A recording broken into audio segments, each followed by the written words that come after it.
Graça e paz, irmãos, tudo bem com vocês? Muito obrigada por participar conosco das nossas devocionais, que o nosso Deus continue abençoando a sua vida e a vida da sua família. Bom, queridos, a nossa devocional de hoje tem como base um texto que nós encontramos nas Escrituras, no livro do profeta Abacuque. No capítulo 3, eu estarei fazendo a leitura de alguns versículos para vocês. Diz assim a palavra do nosso Deus. Ainda que a figueira não floresça, nem haja fruto na vide, o produto da oliveira minta, e os campos não produzam mantimento, as ovelhas sejam arrebatadas do aprisco, e nos currais não haja gado, todavia eu me alegro no Senhor, exulto no Deus da minha salvação. O Senhor Deus é a minha fortaleza, e faz os meus pés como os da corça, e me faz andar altaneiramente. Amém, que a palavra do Senhor seja aplicada aos nossos corações. Bom, queridos, para que a gente entenda um pouco do contexto, desse contexto ao qual Abacuque estava inserido, é interessante a gente pensar que Abacuque ele foi contemporâneo de Jeremias, então ele sabia, Deus de fato também mostrou a ele as calamidades e, enfim, o castigo e a disciplina que aconteceria, que Deus exerceria sobre o seu povo, sobre o povo de Israel. E o que nós aprendemos com Abacuque, o que nós vamos refletir hoje, é sobre a forma como ele reage a tudo isso. Esse momento aqui é um momento em que Abacuque está orando, é uma oração que ele faz a Deus. E é interessante a forma como Abacuque age com fé.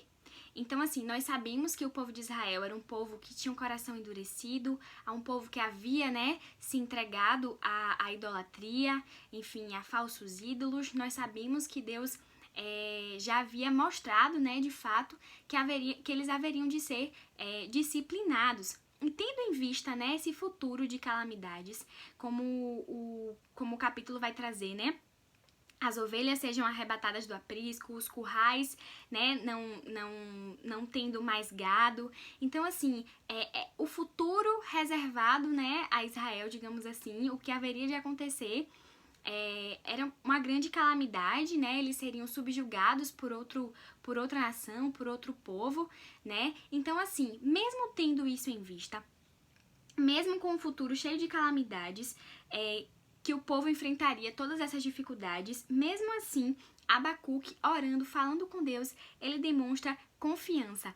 Ele diz assim que mesmo que todas aquelas coisas que ele vai citando que acontecessem, ele se alegraria no Senhor, ele exultaria no Deus da salvação dele.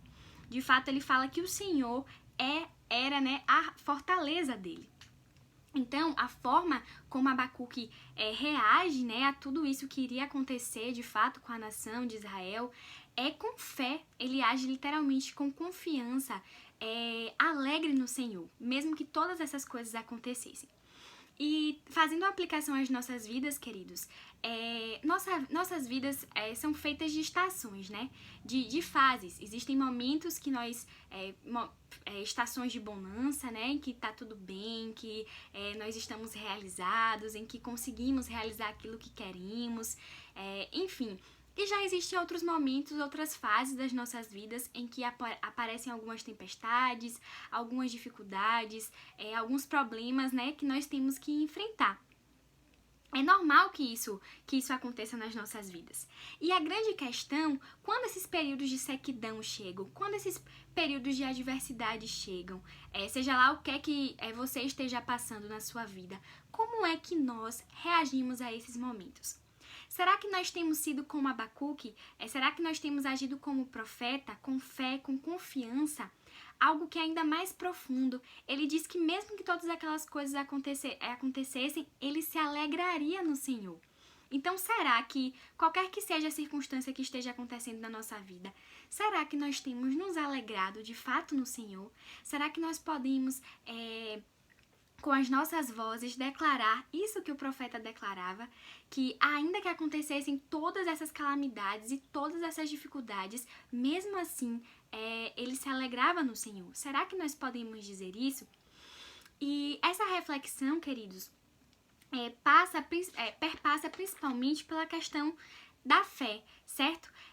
Porque a caminhada cristã, ela não é feita apenas de momentos fáceis, né? Pelo contrário, Jesus, enquanto esteve aqui, nos disse que nós viveríamos aqui uma vida de aflições, mas que nós precisávamos ter bom ânimo, porque Ele próprio venceu o mundo. Deus, o nosso Deus, nos diz em sua palavra que de maneira alguma nos deixará, que jamais nos abandonará. É o que Ele nos traz na Epístola aos Hebreus, no capítulo 13. E isso nos faz pensar se de fato o nosso Deus nos prometeu que não nos deixaria só, que estaria conosco até a consumação dos séculos. Nós precisamos passar por esse período de sequidão, pelos períodos de dificuldade, com fé. A palavra de Deus nos diz que o justo viverá por fé. E o que é interessante, queridos irmãos, é que a nossa fé, ela não é fundamentada, ela não é baseada nas circunstâncias. Muitas vezes nos encontramos tristes, né? Enfim, preocupados com alguma coisa, mas a nossa fé, ela não se baseia nos nossos sentimentos. A fé não é sobre sentir, a fé é sobre saber. A fé não é sobre o que nós sentimos, a fé é sobre a convicção que nós temos. E a convicção que nós temos é o que a palavra de Deus nos assegura. E a palavra de Deus nos diz, lá em Isaías, no capítulo 43, que o nosso Deus, quando passarmos pelas águas, Ele estará conosco. Quando nós passarmos pelos rios, os rios não nos submergirão. Quando passarmos pelo fogo, nós não nos queimaremos, nem a chama arderá em ti, porque o nosso Deus está conosco. Essa é a convicção. É nisso que está fundamentada a nossa fé. É naquilo que a palavra de Deus nos ensina. Nesse mesmo capítulo de Isaías, o Senhor diz: Eu sou o Senhor, e fora de mim não há Salvador.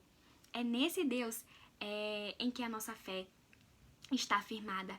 É nessa rocha perfeita e inabalável na qual a nossa fé está fundamentada, está alicerçada.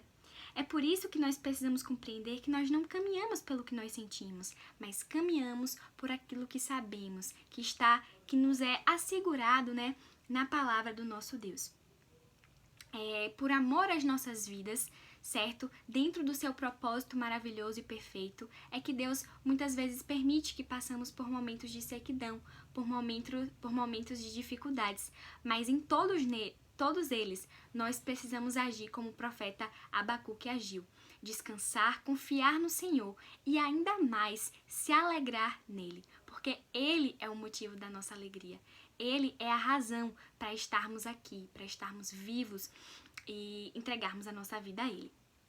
E para finalizar, queridos, que independente da circunstância a qual estejamos vivendo, enfim, independente do que estivermos passando nas nossas vidas, que nós possamos ser como o salmista, que no Salmo 10, de fato reconhece que o Senhor está assentado, né, no seu trono alto e sublime e que reina sobre tudo e sobre todos, e que também possamos pensar como o salmista no Salmo 28, que diz que o Senhor é a nossa força, é o nosso escudo e que nele o nosso coração confia. E nele nós somos socorridos. Em outro momento também o salmista vai dizer que ele olhava para o alto porque era do alto que vinha o socorro dele. E é do alto que vem o nosso socorro também.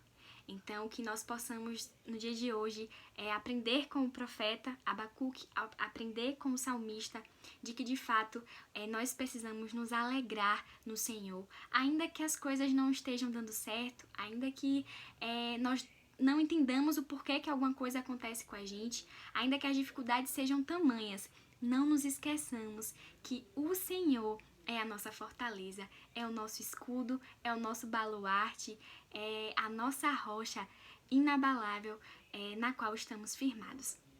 Que Ele nos abençoe e que nos dê um coração cada dia mais quebrantado, contrito e cativo à presença do Senhor.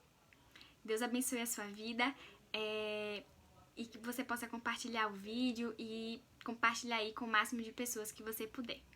Deus te abençoe.